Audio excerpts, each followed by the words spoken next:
Hello, I'm Carl Stabe, and today I have David McDonald. He is the CEO of the Better Together Group. I'm excited, man, because we've already talked before, and I know you're going to bring your A game. Thank you so much for being here. Oh, thanks so much for having me. Looking forward to spending this time with you and just chatting some more, Carl. Yeah, yeah. I mean, out of all the things I do in my business, this is probably my favorite. Sure. Because I mean, no matter how you slice it, people have so much knowledge. You've been running your own company for years. You brought your daughter in. You've created such a successful venture. What's your secret sauce? How have you made it work? Mm.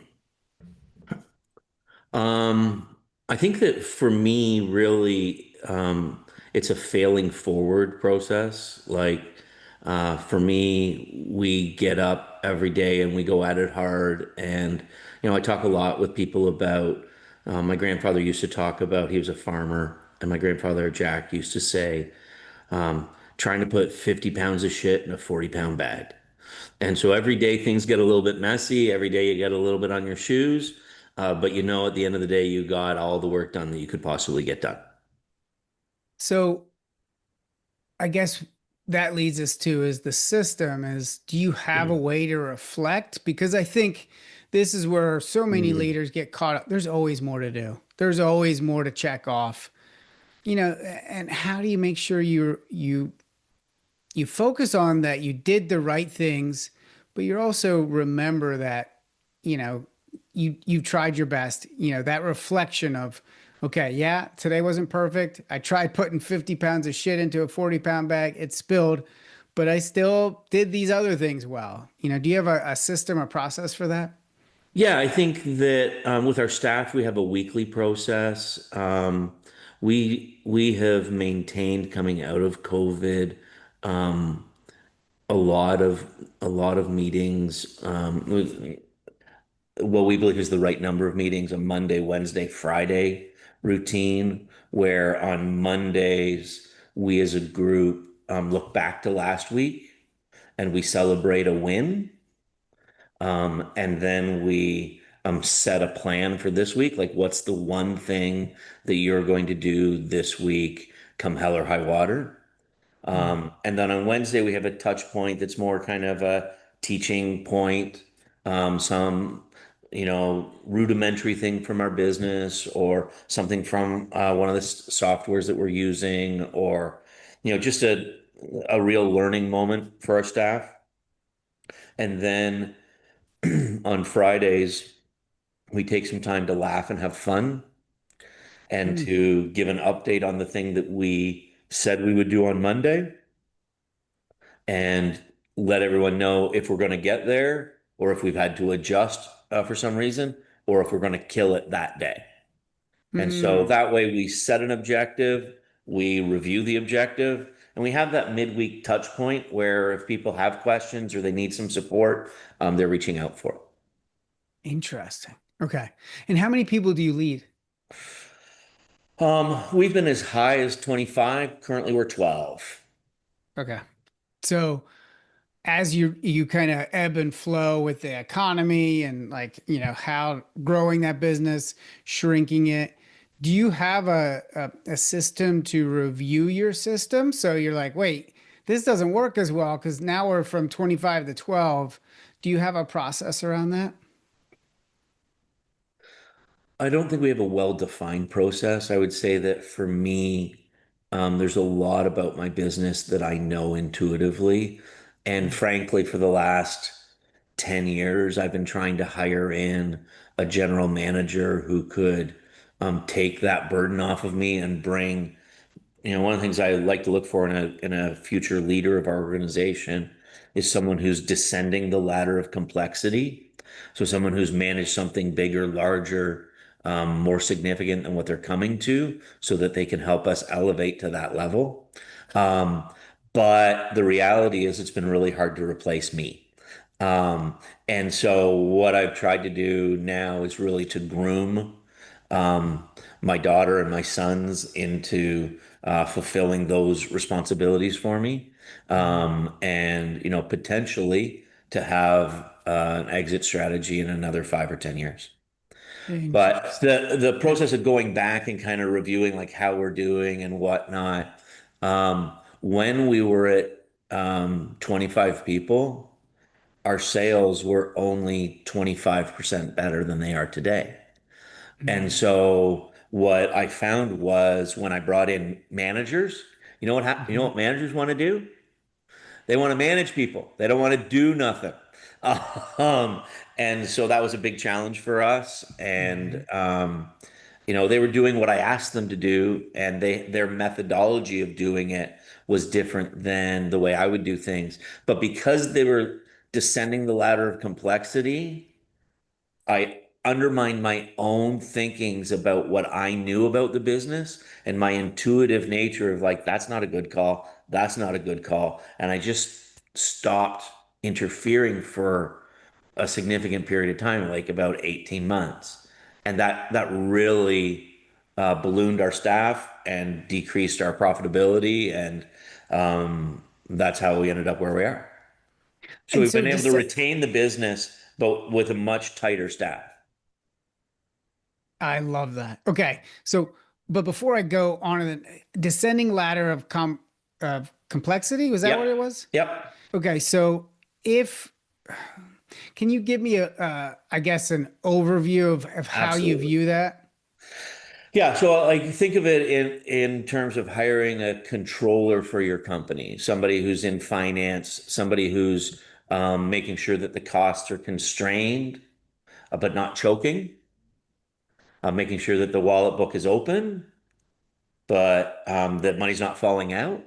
Mm, Typically, you want somebody who is descending a ladder of complexity into that role where they've managed a business that is $50 million dollars in sales and they're coming to you at 30.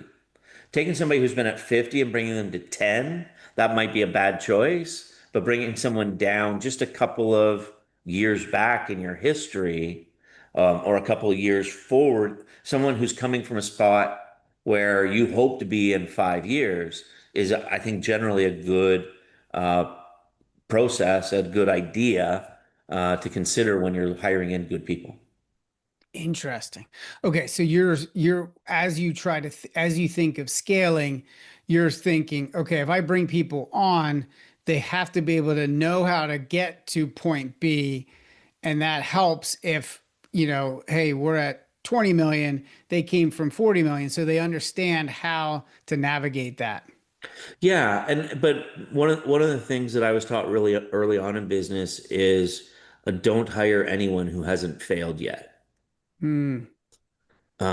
If they don't have a good story about how they were going through their career and everything was all good, and then they hit a wall and they had to take a step back, that person's probably going to hit that with you if they haven't Hmm. hit it with anybody else. And you want to be careful of that. Because if they hit it and they don't know how to navigate it, then they end up being afraid of it and not wanting to tackle it. Well, and your business takes that hit with them. Yeah. Yep. And so, yeah, you just want to be careful of how much. And I think that was one of my challenges was giving away too much authority. But the challenge was I shot the gap too big. I'm at the time we were like 15, 18 million dollars in sales. I brought somebody in who had worked at a different type of organization outside of staffing, but they were like $100 million a year manager. And the gap between 100 and 25 was too big. Hmm. Because he had long ago forgot how to do everything that he ever did. He just Yeah. told people what to do, and that's a very different thing. Yeah. And that is, and I think uh, my belief is systems are the things that determine the habits, right? So you develop these systems, they're put in place, and people become to make this a normal part of their routine. But Yes. a lot of those things were developed 5, 10 years ago. And now things are changing. And now there's AI. And now there's all these other things, more different software, right? and they've developed these pathways, these neural pathways that now are like, wait, can I adjust? Some people can't, right? Or they don't want to. And I think it's that growth mindset versus that fixed mindset. I'm just curious about your perspective in that area then. How do you view people? Because I think it's possible for that 100 million person to be able to kind of ladder down and then kind of, slowly ramp back up. But they've got to Sure. want it and they've got to be very self aware. Yeah, I wouldn't say it's not possible. I'm just saying that you're creating new, different difficulties for that person and potentially for yourself. And so if you're in a very hands-on environment and you're bringing someone in who was a president or a VP and had directors under them, who had managers under them, who had people that actually did work, Hmm. um, going from that to a hands-on environment where sometimes you pick up the phone and do something, that's a very different atmosphere That's a whole nother mental shift that they've got to be able to make. for sure. So how do you find those people that can make that mental shift? But we have a hiring methodology, I guess. Our company culture works around a 3I philosophy. Um, Mhm. the 3Is are simply integrity, intensity, and intentionality. And what I'm looking for is people that bring all three of those. Um, and you can change the order of intensity and intentionality, but integrity needs to be number one. Mm. So those, would you consider them your core values? It is definitely it's in our core values. It's in the way we do things. It's really who I need to hire for me to be successful Mhm. and for them to be successful in our organization. And so, um, frankly, if I was measuring myself on the 3 Is, I'm high on integrity. I'm high on intensity. My intentionality, that needs Mm. a lot of work. And so I try to hire someone around me who really has that. For my staff, I want to hire in people that already have all three. And some are going to be stronger and some are Yeah, going to there be is going to lesser. You're not going fluctuate. to be like 50, Yep. 50, 50 or 33, 33, 33. But you're going to you have to understand and they have to understand where they're at on each of those marks. And one of the biggest challenges is like who have you ever asked, hey, do you have integrity? And they're like, no, man, that's not my thing. Right. Right. So you really have to dig deep on people with that. And what I like to say is you don't know the truth about integrity until they've been with you for more than 6 months. Yeah. Um, it takes almost a year to really understand the integrity piece of a person. Yeah. And then I think that's when my guess is they either stick with you or they leave. Yeah, we try to create an environment where people are uncomfortable if they don't have those things. And so Mm. they self-select out. Yep. Yeah. We're not trying to I th push people out, but we want people to feel like, hey, if I don't bring my fullest intensity to work today, and everyone else I see is and giving more, then I should feel awkward about that. And yeah. that's probably the hardest one to weed out. The person that has um, lots of intentionality, they're going to fit in really well. If they don't have intentionality, it can be taught, um, but it's really hard to. It's really hard to. Yeah. Yeah. Yeah. I Okay, prefer so people with OCD. yeah, In because they're hyper focused. hyper focused and really like they're on a track. If you give them a list of checks to put in check spot, they're going to fill it out. So they're going to be a Mm. great system person.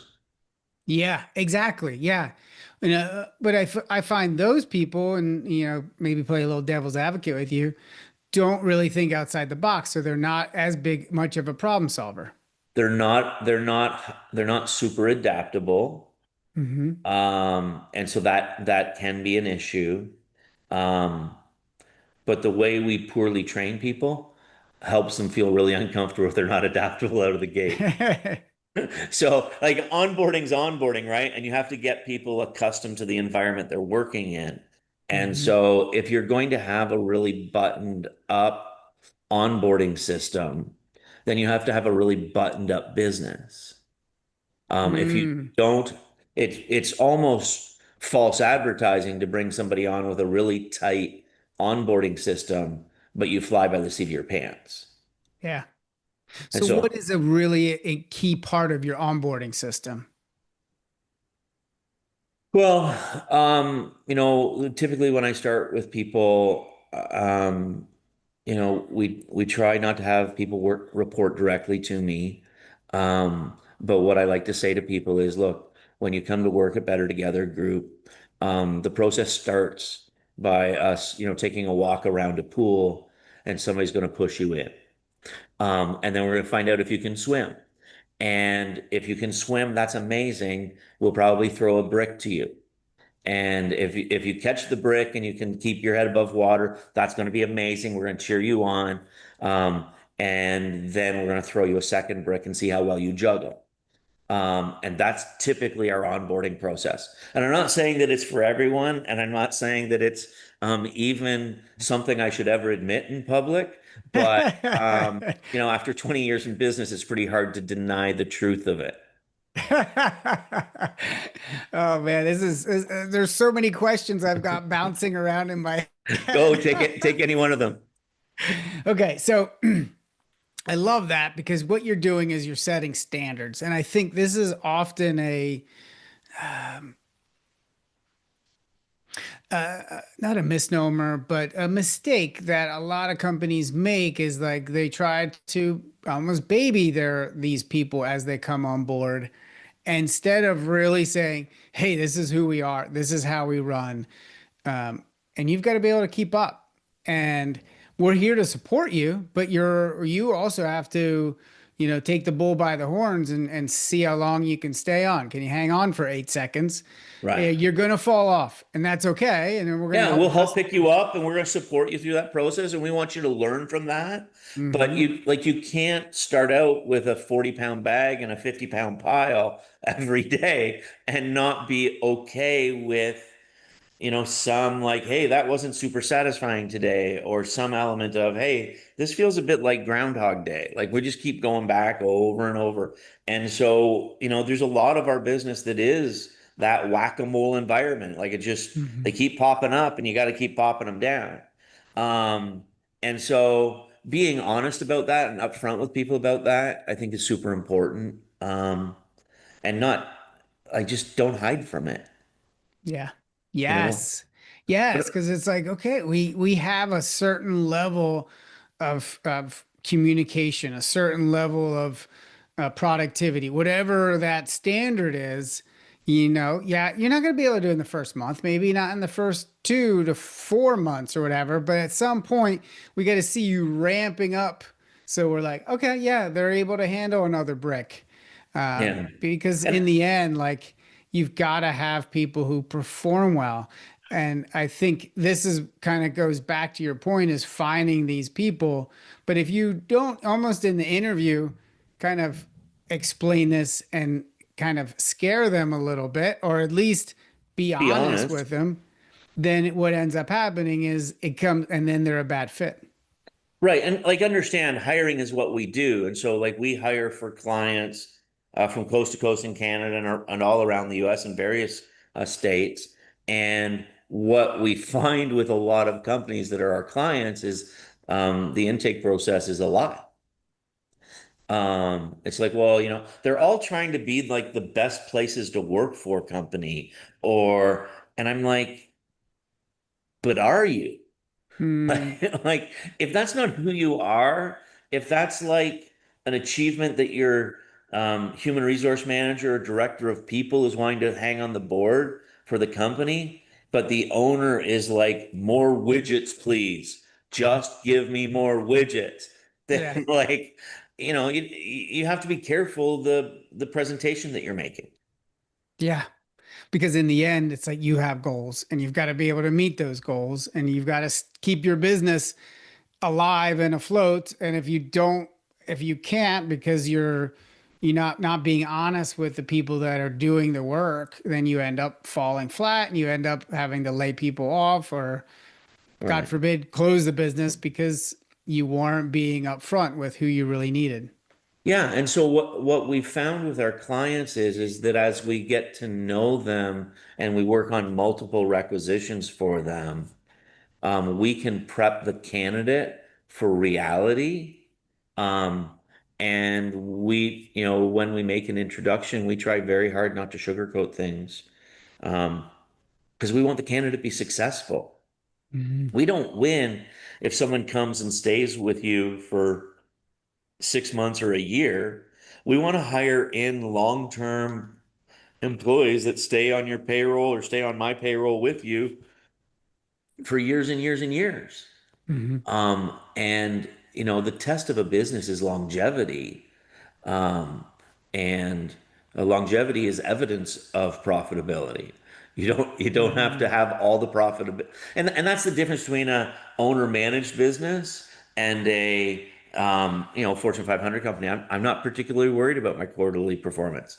I'm worried about sustainability. And I've been at this for 20 years. All three of my kids work in the business. I expect that they'll be at it for another 20 or 30 years.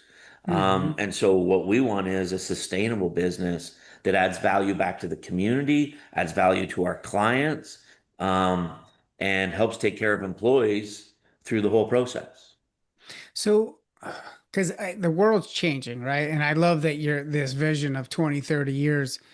How have you incorporate AI into hiring, training, all that stuff? Sure. So training, we're trying to be more up to date and to bring more. Um, we're not as far as gamification, but more digital training into place and helping people move along in that process. And, you can role play with AI now. You can work through a lot of different things, and see the responses and kind of get accustomed to volleying things back and forth. But our business is really a people business. And Mm. so the incorporation of AI in a business that is largely about people is a terrifying precipice to fall off. And so, currently we're going to falter or fail towards people, um, and let other people be on the cutting edge of technology, at the bleeding edge. I Mm. understand that when I was in my early 20s, I was selling website design and industrial communities to marketers in the plastics industry, like in 1993, Mm. 1994, 1995. I was sending faxes to companies to explain our website process and how we were building a community of companies in the plastics industry. I spent my Mm. time on the bleeding edge of technology, and I don't want to get bloody. And so as you're trying to help people, also they need to skill up. So a lot of these people need to be able to eventually utilize AI. Hmm. And I think this is where what I've seen in the companies that do well are the ones that incorporate something like AI or certain types of software or whatever skills into their job and then use that, like my dad was an electrician and he Hmm. grew up, he's passed now, but he grew up where everything was very manual. Like, he didn't, there wasn't a battery powered drills. There wasn't, Sure. you had you had to plug in your drill and you didn't just carry around the drill to, put in, electrical plugs or whatever. Then my Right. brother came along, and my brother's like, hey, why don't we have these so much faster? And then Right. once my brother said it, then my dad was like, oh yeah, like why didn't I do this like 10 years ago? Because they'd been there, but he just never.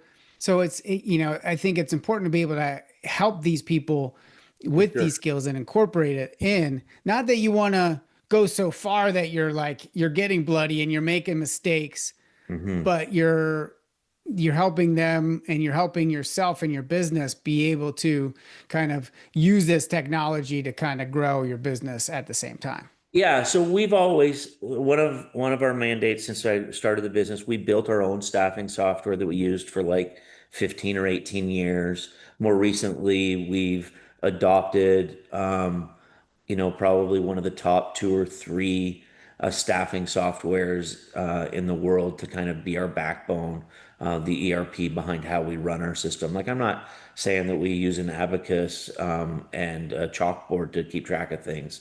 Um, but what I want to have is the most robust and available technology today that's proven, Mm. and I want to bring old world values to the way in which we use it so that it's a people first mentality. And so yeah, Okay. like I wrote a presentation to one of my clients last week for a big project. And I used a fair bit of AI in that. Like I got, if I got to write an email that's more than 100 words, even if I craft all the words, I'm still going to throw it into AI and then reject what AI says and send what I wanted to anyways. But or hopefully learn from it and Yeah. adapt the two. But Yeah. it's like I'm going to use those pieces of technology to help make us better. The areas where I see it really being a potential in my business in the future is in the back office suite, Hmm. invoicing, payroll, document collection. And a little bit in the very front end of recruiting, when somebody sticks their hand in the air and says, "Hey, I'd be interested in that job," just asking the first three or four questions that are like, "Do you know what a truck is?" Mm. The So, standard. Yeah. yeah, yeah. Can you tell that as a friend of mine in industry says, do you know the difference between a fifth wheel and a Ferris wheel? Like, do you get confused about different aspects of a truck and don't really know anything about trucking? Um, Yeah. and that's just for the trucking sector. Like all industries have their vernacular that needs to be absorbed and built into the recruiting process. Yeah. Yeah. Yeah. Okay. So let's shift this a little bit because Sure. I feel like I'm a big proponent because relationships are important and it's from what I've gathered so far, you are very relationship based, very people oriented, which is fantastic. So then how do you have a system for getting feedback from client? Because you almost have like two sets of clients. You've got the people that you're providing work for, but then you've got these people who are at these jobs. So you almost have two feedback loops probably coming and going, Yeah. from the client, how's this person performing, but then also, hey, what's it like working there? How are things going? What's your system around that? Sure. Well, we've tried a bunch of things over time, and we're still kind of perfecting it. So I don't want to make it like we know it completely. But one, on the applicant side, as they're incoming, we want we want to get feedback kind of 3 to 5 days after the process has began. We want to send out an automated survey that gives them like 3 or 5 questions. Says like, how Mhm. did this go for you? How could we have done better? Those types of, really generic, basic human touch points. Like, get just, we're not using it to run our Google star system or trying to. We're trying to get feedback so we can improve our systems. With clients, we're still really struggling with how much email is enough and how much emails totally being disregarded. And it's funny, this morning, you know you're a little bit over the top when um, I called it. I got an email from a client this morning that was fraudulent. I knew that it was fraudulent. I could tell it was telling me to pay an invoice to him. And Mm. so I was like, oh, Andy didn't send that. I should probably reach out to Andy. So I call Andy and say, hey, Andy, Dave McDonald from Better Together Group. I wanted to touch base with you. I got this weird email today. And like even before I got to the weird email today, he was like, dude, we can't use any more people right now. We're you know, things are slow. Things I was like, oh yeah, Andy, I'm sorry. I wasn't calling you about that today. I'm so sorry. And so obviously we've erred on too many transactional emails to him and not enough, hey, how you doing? Like, how's it Mm. going? In the middle of this economic cycle, how are you doing? And I said to him, I said, like, hey, I just saw something. I thought you guys got sold recently. And he's like, yeah, we got bought out by this group. And I was like, oh, they're a good customer of ours too. I'll look forward to seeing you on the other side of that. And so you need that personal touch, and you need some automated emails that are staying in front of people. I saw some stats just recently, and this was more on the recruiting side, but I think the stats are probably fairly true across. Um, that emailing is probably the third or fourth best method to contact someone today. It's Hmm. like it's nowhere near the top. And if you looked at my inbox right now, I could tell you, I don't know, I think I cleaned it out early in the year, and I probably currently have like 4,000 and some odd unopened emails. Um, and I think everybody's inbox is like that. Whether they delete them right away or whether they leave them unopened in a great big pile in their inbox, I think that everybody's going through that like oversaturated communication thing.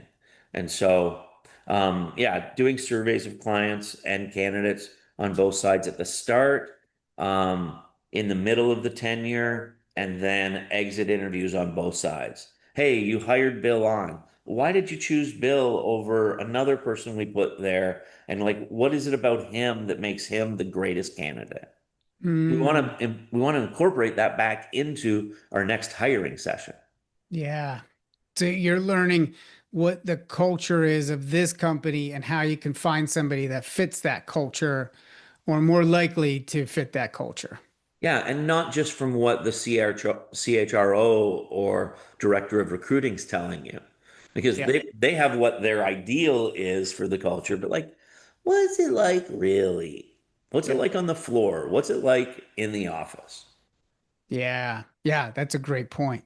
And so you're really trying to understand them, and that takes time and that takes conversations versus like to your point of like too many, hey, do you need anybody? Now you've lost that human touch with that person because Yeah. you've been a little bit too transactional. Right, and as we've downsized and maintained a high majority of that business, um, it's been difficult to not over automate things and keep our human touches up at a ratio that we're really happy with. We're Yeah. just still working it out. Yeah. And that's the thing is it's an ever changing, ever growing beast of a business. And I don't mean beast in a bad way, but just, it's just you are learning and growing. And I think that coming back to that earlier point of growth mindset, you're not just saying, yep, this is, hey, we're set here. Let's just keep running it like this. Our systems are fine. You're always finding ways to improve. Well, if the pace of change on your iPhone is every 6 months, don't you think your pace of change on your processes in your business should be something perhaps greater than every 10 years? Yeah. Like you got to Yeah. reevaluate, you got to update, you got to like we try to rewrite our red book or our standard operating procedures for every role in the company um, every year. Hmm. That's time consuming. It's Yeah. like, and when I tell my staff, they're like, again? And I'm like, yeah, I don't know what you do anymore. Like, Mm. what I knew you did last year, I don't know what you're doing now. And I'm trying Yeah. not to micromanage you. And so this week of the year, we always have to take this time. Interesting. I like that, and I find there's often two sides of this seesaw because I think trying to create more of an automated process around that can really be helpful.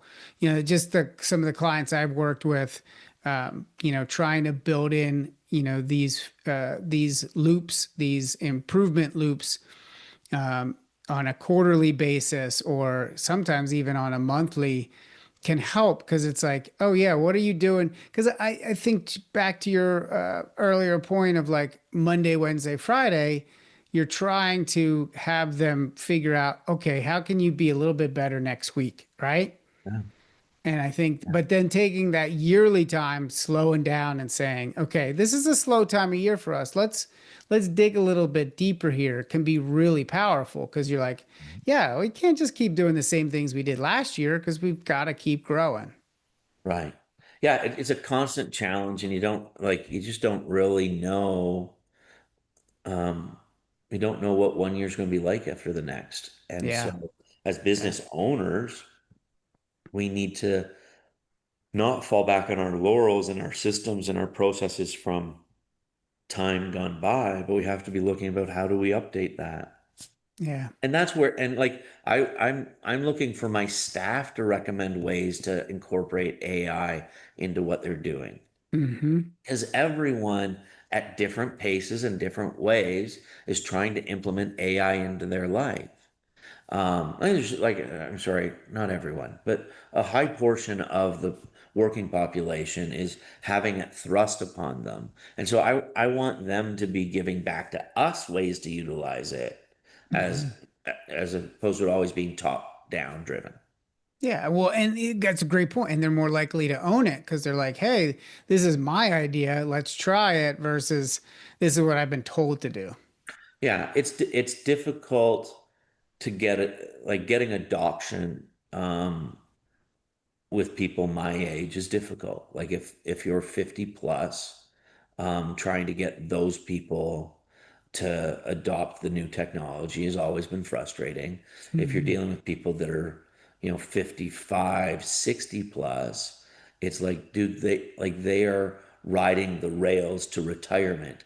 Don't ask them for something new on the Yeah. most part. Yeah.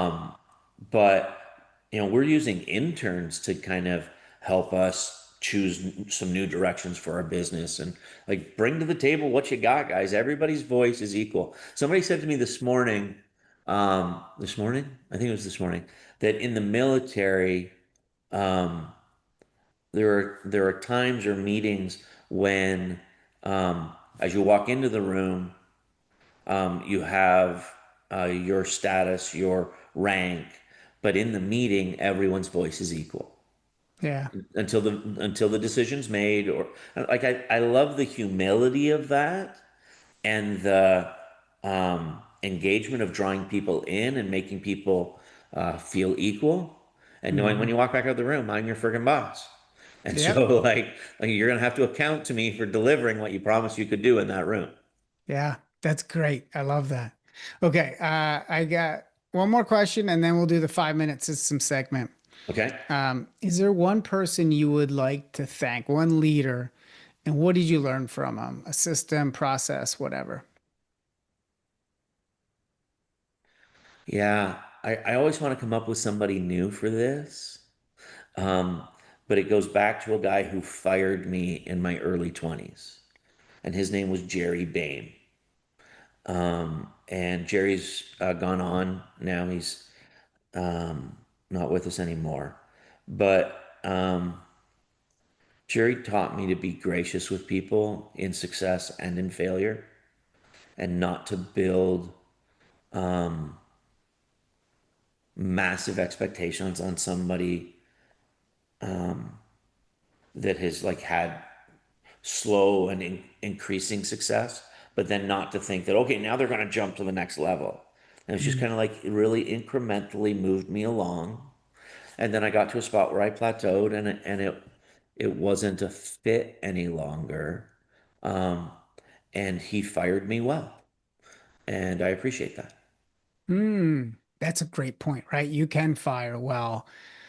because what you're saying is, hey, we've reached a certain point together when we stop growing, Yeah. and this is something that we you can do. Now it's not all your fault. It's probably part of it's our fault, but now we need to move on. And this is that honest, coming back to being honest with people. When you're honest with them and sharing that, that's how they grow versus, oh, sorry, we had to move in a different direction is not very helpful because now you're like, well, what happened? Like, was it me? Like, yeah, Yeah. I love And that. I haven't lived that out great over the course of my career. I've fired people quickly, too quickly. I've fired people slowly, too slowly. I've hired other people to fire people. It's like I've done lots of that bad. It is like, for a guy in human resources and consulting and staffing, um, I suck at that at Yeah, doing it. I can tell you how to do it, and I can give you a plan, but actually doing it myself, I'm a bit of a coward. And yeah. so I wimp out at Wimp Out Junction more often than I should. I've been there too, man. That is not easy. Okay, so um, where can people go to find out more about you? Please visit us at bettertogethergroup.com. That's the best spot. We do consulting out of that group. We do workforce management type solutions where if you're looking for temps or if you're looking for somebody for a full-time role, bettertogethergroup.com. Perfect. Thank you.